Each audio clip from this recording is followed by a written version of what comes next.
നമസ്കാരം. നമുക്കിന്ന് IMBയുടെ കാരണങ്ങൾ എന്തൊക്കെയാണ് എന്നുള്ളതൊന്ന് ഡിസ്കസ് ചെയ്യാം. മിസ്കാരേജ്, അതായത് പ്രഗ്നൻസിയുടെ ഏർലി സ്റ്റേജിൽ സ്റ്റാർട്ടിങ്ങിൽ ഇത്തരത്തിൽ ബ്ലീഡിങ് അല്ലെങ്കിൽ സ്പോട്ടിംഗ് ആയിട്ട് കാണുകയാണെങ്കിൽ ഗർഭപാത്രത്തിനകത്ത് അല്ലാതെയാണ് ഭ്രൂണം വളരുന്നത് എന്നുള്ളത് തിരിച്ചറിയുക. ഇവിടെ IMB അല്ല പ്രശ്നക്കാരൻ, മിസ്കാരേജ് ആണ്. കൃത്യസമയത്ത് തിരിച്ചറിയുക, ട്രീറ്റ്മെൻറ്റ് എടുക്കുക.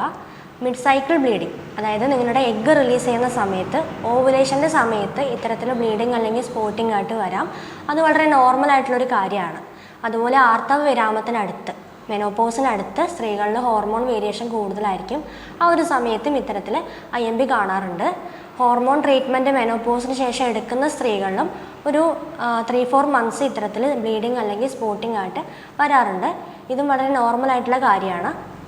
സം ടൈപ്പ് ഓഫ് കോൺട്രാസെപ്ഷൻ, ഗർഭനിരോധന ഗുളികകൾ, OCP, മിനി പിൽസ്, കോൺട്രാസെപ്റ്റീവ് റിങ്ങുകളൊക്കെ യൂസ് ചെയ്യുന്ന കേസിൽ ഒരു ഫസ്റ്റ് മന്ത്സ് കണ്ടിന്യൂസ് ആയിട്ട് ഇവർ യൂസ് ചെയ്യുന്നതാണെങ്കിൽ ഒരു ഫസ്റ്റ് 3 മന്ത്സൊക്കെ IMB ബ്രേക്ക് ത്രൂ ബ്ലീഡിങ് കാണാറുണ്ട്. അതുപോലെ പില്ല് മിസ് ചെയ്യുക അല്ലെങ്കിൽ വൊമിറ്റിങ്, ഡയേറിയൊക്കെ അസോസിയേറ്റ് ആയിട്ട് വരിക. ഈ സാഹചര്യത്തിൽ ഓർക്കേണ്ട കാര്യം, പില്ലുകൊണ്ട് മാത്രം നിങ്ങൾക്ക് പ്രഗ്നൻസി പ്രിവെൻറ്റ് ചെയ്യാൻ കഴിയണം എന്നില്ല. You need an extra contraception like A condom.